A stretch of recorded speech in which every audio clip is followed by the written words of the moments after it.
Is there a danger we give Brazil too much respect? Can we get more out of Scott McTominay in the right areas?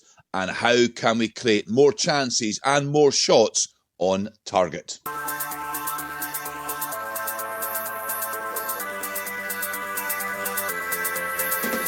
Hello, I'm Kenny Macintyre and this is a Scottish Football Podcast. All the news, views and analysis you need on Tuesday the 23rd of June. Comes out to McGinn, tries to get the goal, it's in!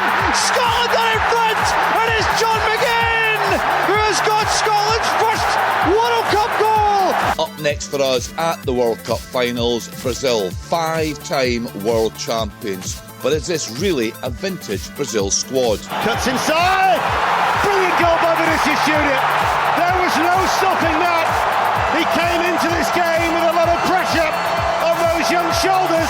2 games in and just 2 shots on target. How do we become more of a threat in front of goal? And Scott McTominay has run further than anyone else at this tournament so far. But are Scotland making the most of their biggest midfield weapon? Now it's McTominay into the penalty area again, right hand side, flashes it across goal into the side, netting off Riyadh, trying to find a teammate. As ever, there is so much to discuss, and as you'd expect, the Scottish Football Podcast has you covered. The Scottish Football Podcast from BBC Sports Scotland. A very good morning to you and to our guest, Partick Thistle legend Kris Doolan and football analyst and coach John Walker. Thoughts on the tournament so far for you, Kris? Really enjoying it, Kenny. I think the games are really starting to speed up in terms of intensity. Even the games you maybe think weren't going to be great are turning out to be so much better than expected. So, like I said before, the timings of it difficult, but I'm trying to watch as much of it as I possibly can. Yeah, I've really enjoyed it too, John. What are your initial thoughts on it? Exact same as what Kris just said. Like, I've sat up, I've watched every game, but like Uzbekistan, Colombia, Iran, New Zealand, all those games that you'd looked at on paper. Algeria, Jordan was good 4 hours ago. Senegal, Norway being the 1 o'clock kickoff. All those games, if you stay up, you feel like you're actually being rewarded. So. No, listen, I've got along with that. You're right. Some of these countries you mentioned there, but they've served up some real treats. That's for sure. Let's focus then on us. First of all, Kris, your reflections on that Morocco game and the performance and the team selection. Your thoughts on that? I think in the big scale of things, losing 1-0 to Morocco isn't a bad result, and we have to be a wee bit realistic as well of where we are. And I think that's a big step forward for the country in terms of, keeping that score down. I know that sounds a bit pessimistic, but I thought we were okay.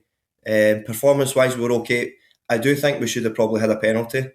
And I think if that's in other games, you probably do get one of them. I just felt like some of the decisions didn't go our way. And in those big games, we kind of need something. We need a wee bit of luck. We need a wee bit of one of those decisions just to go in our favour. Even the Shea Adams, the pullback, the boy gets booked. You're going, come on, it's got to be a red card, surely. But for some reason, they just don't go in our favour. But if you'd given me the choice of can you play Brazil with still a chance to qualify, I would absolutely have taken it. I think everybody would. So. It wouldn't dampen my ambitions of us getting through anyway. Explain to us, John, the formation, the tactics, what worked and what didn't for you in that Morocco game. I thought he'd picked the lineup. It was the minute I seen the way we'd set up with Kieran Tierney at left wing. I couldn't understand the move to have him in the team and not play your back five. It's the only reason you're wedging Kieran Tierney into that team is to play him in the back five. If you're going to play a left winger, you need to play Finlay Curtis. If you're going to go that way, you need to give us pace on both sides. Because we had nothing to turn into when Morocco were high up. It was the same thing. It was visible in the Haiti game. It was dead slow. There was no way of actually building it. There was no way of getting the key players on the ball. And then when you don't have a Curtis or Doak, we also have no pace to do anything when we turn over the ball. And I think that's going to be the main issue in this game as well.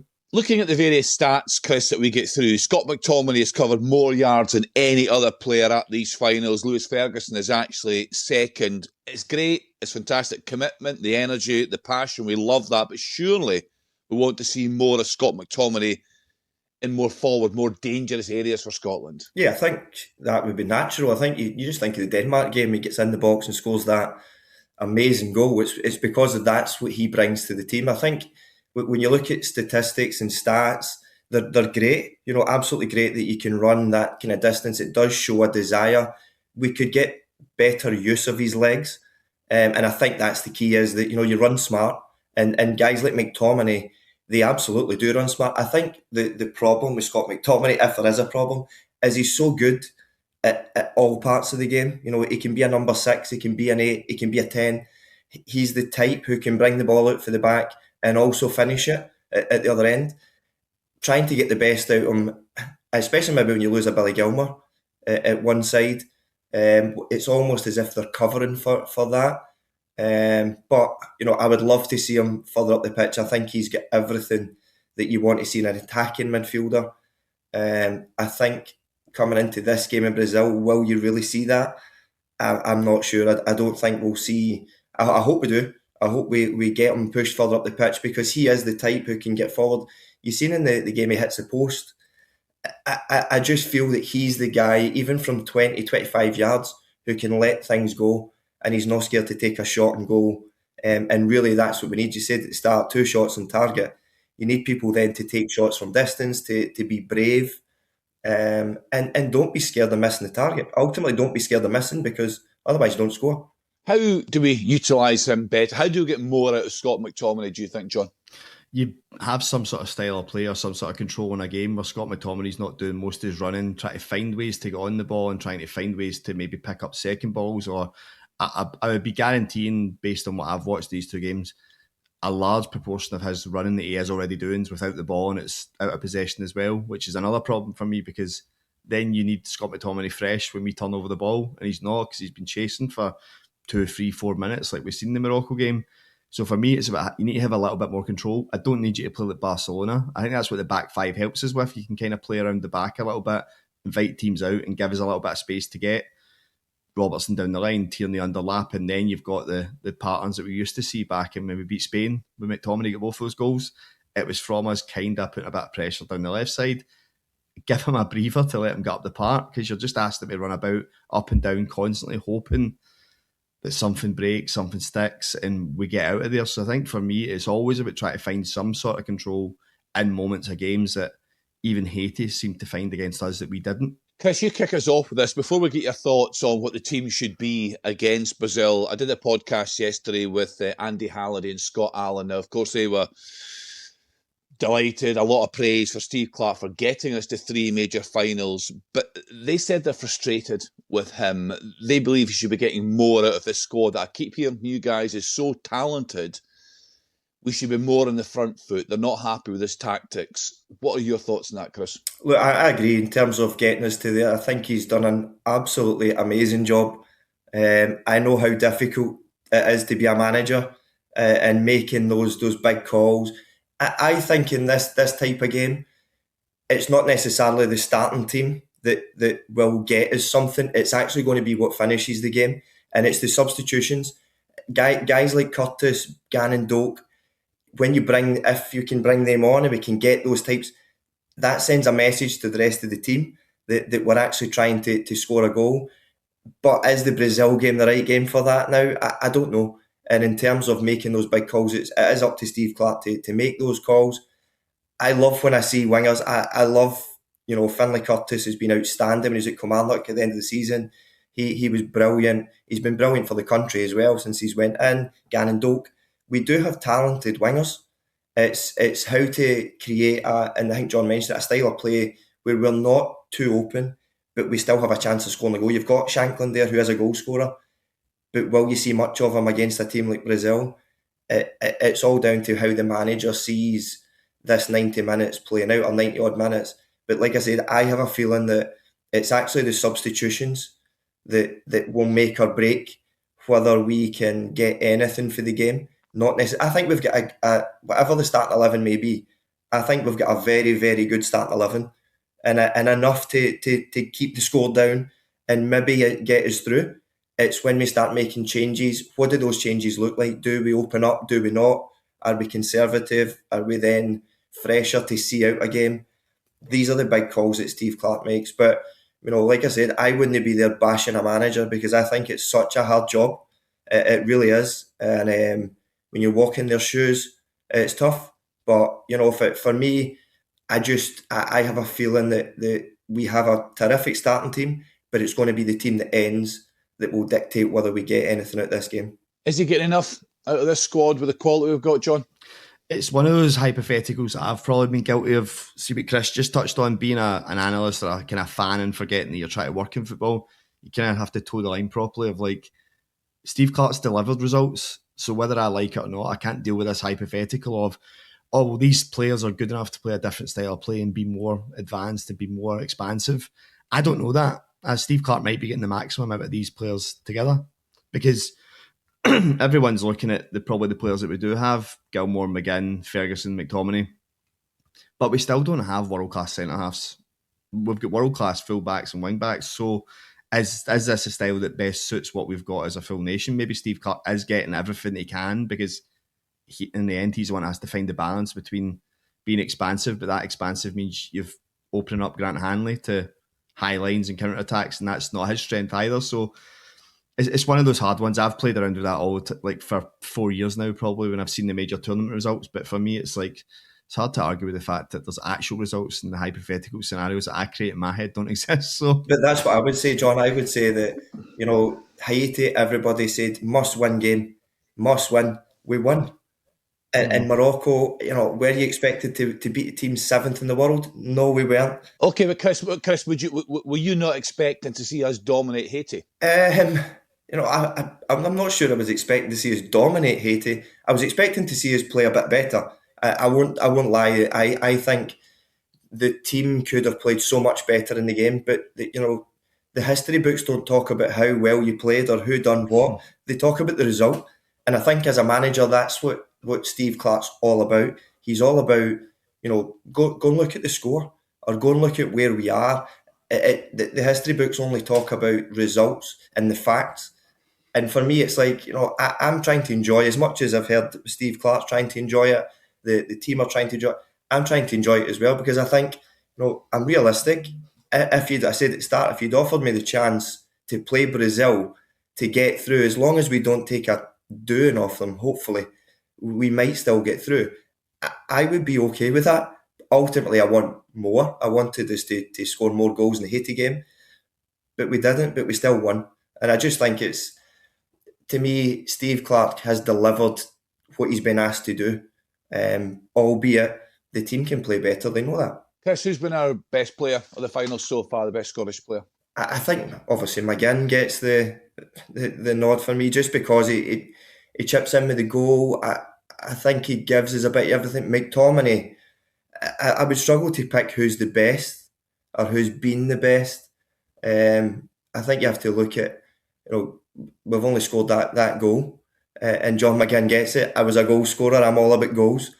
But I would probably go for McGinn just because what he brings, but also I think McTominay, Lewis Ferguson, for me, it's hard to say, they've been the best. I think this squad has such togetherness. So if you're asking me to pick one name, out of McGinn, McTominay, Ferguson, I might even change mine and go Ferguson just because of what he's been bringing. But I would find it difficult to pick just one of them. Yeah, I mean, he was a choice yesterday, along with Jack Henry, actually, from Scott, from Andy. Who would you go for? John, would you go along with that? Jack Henry. I think Jack Henry. Jack Henry's one of those defenders that I think people just keep sleeping on because we've not seen him since he was at Celtic, really. We don't watch the Saudi League. We definitely didn't watch a lot of him in Belgium. Jack Henry's really impressed me. If we had another Jack Henry, I'd be more confident you could play in a back four, you could play by a high line because he's got a bit of speed behind him. He's very good on the ball. But him in that back four, he's really stood out as being somebody that can do bits of everything in defending. John, I played with Jack when he was just a young boy at Thistle. He came through, and there was real signs. He only played a handful of first team games before he was sold down south, and I think there was real signs early on of everything we're seeing just now. Yep. And everything I can, like I said, I wouldn't go against saying he was the best player. He's been terrific. But those signs when he was I think Jack might have been 17, 18, he had everything. And you're thinking, he was so comfortable, he was physical, he had good energy, he had good legs, he read the game really well. That's why he's ended up where he is. But he's had to work so hard, and that's one of the other signs of it behind the scenes. Just because when I saw him as a young boy, just because he has all this talent only takes you so far. Jack really, really works hard, and he deserves everything he gets because he's a grafter. He's a proper grafter, like they all are. But like I said, I know Jack from being a youngster, and he still, probably to this day, will work every bit as hard as he did when he was 17, 18 years old. Yeah, he's one of these guys as well. I feel he comes across really well in the media, the way he speaks at the game, very mature. And as you say, he's developed into a really good player, got a very decent career. Speaking of very decent careers, it's probably a good point to touch on Lionel Messi breaking the record last night, John. I mean, once he missed that penalty, I thought, oh, wait a minute, what's happening here? But we should have known it wasn't too far away. I know, he's all right, isn't he? If we could find a Lionel Messi in Scotland somewhere, we'd be doing all right. I mean, it's just a joy, isn't it, to watch? It's how he controls the tempo of a game, how comfortable he is in the ball. I just find every aspect of his game, isn't it? The attitude, everything. See, when you watch the way Argentina have changed under Scaloni, the way it's almost like all these world stars. Endo Fernandez, 100 million. McAllister, 100 million. Romero, 60 million pound defender. Martinez, 70 million pound defender. All these players have to turn up. And I think about 5 years ago, they just accepted that they had to do the work that Messi isn't going to do. If you watch him, I've never seen any. There's very few players. I mean, I think he's probably the only one in world football ever in the history that I've watched and not been bothered at the fact he doesn't press anyone, doesn't tackle anyone, he doesn't run anywhere. He walks around the pitch and lets everyone do the work for him. But what you've got is a humble enough nation and squad who just let him do what he wants, and that they've now got the results. You've seen that yesterday.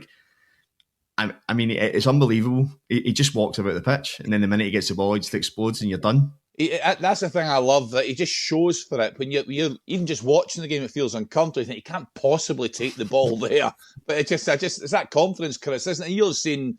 I'm not saying guys with similar levels of ability, but guys who've got that confidence, that awareness in the middle of the park, they're so comfortable. But do you know what I think's amazing? I think, see if he played in Scotland, would he be allowed to walk around the pitch and not track back? And would you still survive 90 minutes? Because you probably wouldn't. I don't think we've got players in the country who, managers tend to think, everybody works hard with and without the ball. But when you've got such a talent, I mean, he's absolutely exceptional. You can't take your eyes off him. It's almost as if, as you said, you wonder how you can just turn it on from walking to the pace he goes at. He's just utterly amazing. But it makes me laugh. Because I always think, would he play if it was Scottish football? We'd probably bring him on for the last 20 minutes instead of starting him and letting him play every game. And in this country, in terms of club football, people would be saying, he's lazy, he's this, he's that. But he's absolutely amazing. I just think, the reason he scores so many goals, we talk about freshness and McTominay using all that energy. Yep. Lionel Messi or that team, they know when to use the energy and when to conserve it. And it's, he epitomises that, really. Yeah, it was wonderful to watch him again last night. Plenty more to come from him, I'm sure, in these World Cup finals. John, you've been doing your tactical analysis on all of the teams. So what can you tell us about Brazil? Brazil are a weird one. It's the same with Ancelotti. I think people want to know what their style of play is. Brazil don't really have a style of play. They just get their best players on the pitch and let them play. It's been the same way Brazil have played for the entirety of the generation that I've ever known. It'll be a lot of that. It'll be a lot of trying to get... But Rafinha will be a big miss for them for a start on the right wing, so it'll be interesting to see who they bring in there. But Vinny Jr. Cunha have started to link up really well. Paqueta has started to be a bit more creative. The fullbacks have come in and been really, really good. It's like an old school Brazil team. The wingers are really good. Their centre forwards are class now. Their fullbacks get up and get beyond. Their only real weakness is if they play Casemiro for me. I think he looks like somebody that's on the back end and played 50 odd games this season at top level. He looks absolutely shot. What about tactically from Steve Clarke's point of view then, John? From what you've seen of this Brazil team, what's the best approach for us, do you think? Deep, back five, sitting off, because I think if you've the Haiti goal, if you've seen the two goals, it was balls in behind when Haiti were actually trying to play a bit of a higher line and go press them. We seen that Morocco open in 90 seconds. Scotland were susceptible from 30 yards out for a ball in behind twice in the first 90 seconds. It almost happened before they scored it as well. So for me, I just don't think we have the the capability in players. We've got one or two, but I don't think we can go play a high line and not be exposed. I don't think we can go press high and not be exposed. I don't think we've got the pace to then overturn Brazil in transition either. So I think we need to be the back five. Then your build needs to be your Tierney and Robertson, Hickey on the other side, and then it depends if you're brave enough to play Ben Doak in the kind of box four, so that you've got somebody pulling out to the right and you can kind of let him be free a little bit so we can stay behind the ball. Because when you play that back five, McTominay might be one of the sitters and you want him to push on, so then you need the other defenders to stay behind the ball and not go. And then it's that. I think old school back five, Tierney and Robertson combinations, McGinn on that side as well, pulling out, and you might have half a chance to play down the side of Brazil, counter-attack Brazil. I don't think it can be 4-2-3-1 or 4-4-2 and try to press Brazil high, because I just think that plays into what they want. Right, so fill in, John, the gaps for us there. You've mentioned a few of the names. You're going with a back five. What would your team be? It would be Hickey going right to left, Hickey, Hendry. For me, I would pull in McKenna or Suter for that middle centre-half spot, Tierney left centre-half, Robertson. The two sixes, probably Ferguson and McTominay. Although I'd like McTominay up there, and then going, I want McGinn and Doak being the two in front of that. And that kind of means, I know Doak's not really your centre mid, and Christie would normally be the one you would lean to. I just like the idea of him being able to pull out to the right and Hickey kind of filling in as a natural right back when Robertson goes.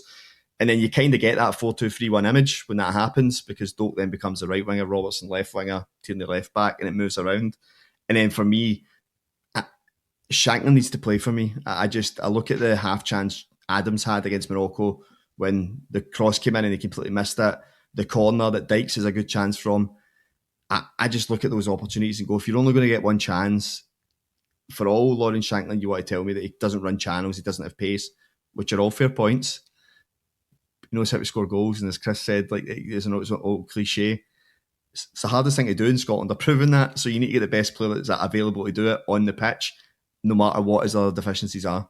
Back five for you as well, Kris? Yeah, I think I totally agree with John. You know, I put McKenna probably in that central role, but I do think it's further up the pitch that there'll be some decisions to make. You know, the Gannon Doak, I agree, if you're going to put a box in there, having somebody work from in to out with a bit of pace, a bit of pressing legs, and John McGinn gives you it on the other side. And then it's the Shankland debate. You know, like I said at the start, like, will we see him much against Brazil? I don't know. It depends the way Steve Clarke wants to attack the game. Do you just want somebody who we get one chance and hopefully it falls to Shankland? Or do you want somebody to go and work the channels and stuff like that? My only kind of thing with, you know, if we're running channels, we don't have a focal point. You know, we need somebody to stay central and occupy defenders centrally, because then we hopefully, if you keep running channels as a lone striker, yes, it's great. You know, it's brilliant. You've got legs to do it. You give his energy down the side, but there's nothing centrally. And if you don't pick up the ball, Brazil then break through the middle of the pitch and they step out really quickly. I just think there's a debate there about more so the striker than anything. I think the back five, it's got to be a back five for me. That will pick itself. You're right, McTominay will go in deeper. As much as we want to see him further forward, he will be one of the deeper ones. It's just a case of, if we play a box in that midfield, what does the top end of it look like? Do we want legs in behind a central striker? And that would be my argument maybe for Shankland to play, because if you've got Gannon Doak going one way, John McGinn going the other way, you don't need to keep running channels as a central striker. They will help you. And as John said, you know, sometimes it will look like a 4-2-3-1 or a 4-4-2 or whatever, because in possession you can be whatever you want to be. You know, ultimately, if you control the ball and you control a bit of tempo, you can move people around into the shape you want it to be. Will we get the time to do that? Not sure. But without the ball, it's got to be a back five for me. But yeah, I mean, I hope whatever the top end of the pitch looks like, that we've got a bit of legs to press. But I just hope there's a couple of goals in there as well. Somewhere along the line, people who have got a wee bit of a track record of scoring goals. Who do you think Steve Clarke will play in the lone striker role? Shea Adams. Yeah. I have a feeling it'll be Shea as well. And you know what? He brings legs, he's scored goals as well. I think he seems to be the all-rounder for the team. He's the one that's classed as the number 9 as such. So I've got a feeling it'll be Shea Adams as well. Right, it's prediction time. Only one rule, as I said before, no messing about on this. And remember, there's loads of World Cup content and podcasts across the BBC, including the Scottish Football Podcast. Just search World Cup on the BBC Sounds app. Right, you kick us off, Kris. Will Scotland go through? Yes. John? Yes. Yeah, Going for that. Go through. Right, moment of the World Cup so far. I'm going to say Messi. I'm going to say one of Messi's goals. I can't. Mbappe goals. I'm struggling to pick one. I'm just going to say Lionel Messi. I'm just going to say Messi has been exceptional for me. Yeah, he's been fantastic, John. And actually, a few of the guys have chosen things off the park as such, be it the national anthem. I read out a story that Neil McCann gave us the other night about a vendor there who had the words of the national anthem. He was so blown away in the Haiti game that the vendor was working in the stadium had it all written down. He pulled out of his pocket, standing in the concourse, joining in against Morocco. I love these stories like that. But what would be your moment so far, John? I think maybe it varies between all these small nations, but I think Cape Verde at full time against Spain, the goalie, seeing him. And then when they scored the opening goal, I think everyone's seen that clip of the journalist in Cape Verde when the goal goes in. So I think things like that are amazing. I think when we kind of got bogged down a little bit with the expanded World Cup, I think all that's kind of been forgot about. And when we've seen Scotland with Iraq fans, we've seen the way Cape Verde are, we've seen Curacao when they get their draw, we've seen the goalie having 15 saves and equaling the record. I think stuff like that's nice. I love that. That's probably the part of the World Cup I like the most. I loved when you seen the Scotland fans in the yellow school buses because the buses were too expensive to hire. I just think you're absolutely brilliant. Brilliant. Yeah, the content, the social media content around the finals has been fantastic. So, Kris, who's winning the World Cup? Have you changed your mind at all through the course of it so far? I said France at the start. I just thought France. Argentina now, for me, as much as I thought France were a stick on, I might change to Argentina. I think one of those two. It's going to be one of those two. Hard to pick between the two. Messi looks like he's on one for Argentina, and it's going to be really, really difficult to stop them. So, but I'm going to stick with France just in terms of trying to stick to my guns at the beginning. So I'll stick with France, but I can see it being them in the final. For you, John? I thought between France or Spain at the start, and then I seen Spain against Cape Verde and was like, well, Spain aren't going to be good at the World Cup. And then I seen them in the last game when Yamal back and one player completely changed the whole team. And I was like, right, okay, so Spain are there. And then I'm looking at Portugal tonight to see if they're going to do the Spain and turn up and be a little bit more proactive, a little bit more sharper. Still waiting for Ronaldo to turn up. But I'm like, Portugal, Argentina, Spain, France, the team that shall not be named also looked very good in their opening game. Yeah, it did. That's a bit of a concern. I think this is one where I feel like the big nations do all look like the biggest and best nations. I think we've played one of them. I think Morocco. I think that's probably the surprising thing for people. I think Morocco are probably better than Brazil, and I think that's probably going to come to fruition as the tournament goes on. I think Morocco have got a decent chance to get a deep run again. Kris, your hero and your villain? Oh, Messi for me. Yeah. Just absolutely amazing. Love him. The villain. Andy Halliday's gone for his the great rival of Messi. He's gone for Ronaldo, just as John touched on there. He just thinks he's past it. I think we mentioned that last week when I was on. They mentioned that. We kind of said, he'll spit the dummy and he'll not be happy. Possibly, as John just said, we're still waiting on him turning up, I suppose. Mm-hmm. He can turn up, but it looks to me as if the rest are starting to just really steam away with it. So maybe he will spit the dummy. Who knows? For you, John? A hero, yeah, Messi, all day long. I think he's been my favourite player for 20 odd years now. I can't believe that's the sentence we're going with. Villain, I don't know. Maybe the guitar player that broke the Canadian's leg was pretty villainous. That started a few scraps. He's probably up there. Yeah, and actually, you were just chatting earlier about will Portugal turn up? Another side, and this continually seem to disappoint, but there's so much potential. Belgium. Yeah. What do you guys make of Belgium? There's so much quality there, but for me, they're the great kind of underachievers. Yeah, it's as if they've got so many good individual players. But as a team, it just doesn't. I don't know. It just doesn't function. I'm the same. You kind of put the telly on, you think brilliant, Belgium's playing, and then they are a wee bit underwhelming. But you look at the players they've got individually, and you think, yeah, you should do much better. But is that pressure? Is it? I don't know. They are a bit. They've been underwhelming certainly this tournament.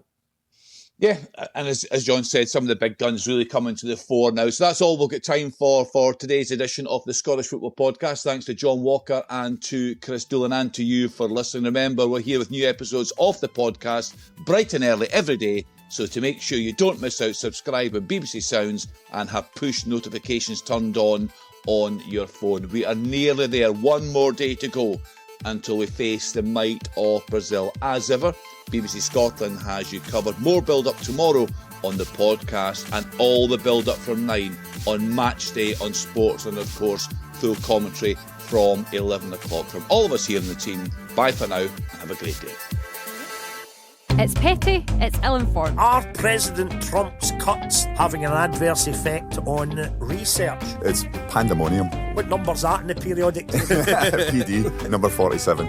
I don't know. I've done the shooting clays before. The longer you do it, the sorer obviously it gets. When Craig said there he'd been shooting the clays, I imagined him out a back line. Somebody's washing, you know. William Shatner, his secretary, contacted me to say, when Bill has a question now and again, can he contact you? And then one time he called me up and he wanted to know, David, what is a photon? I'm thinking, this is incredible. Captain Kirk wants to know what a photon is, you know? I once met a guy who referred to a globe as a ball map. A ball map. Look at the ball map. What we normally do is spin the ball map and we see where we go on holiday. The Off the Ball podcast, available every Monday on BBC Sounds.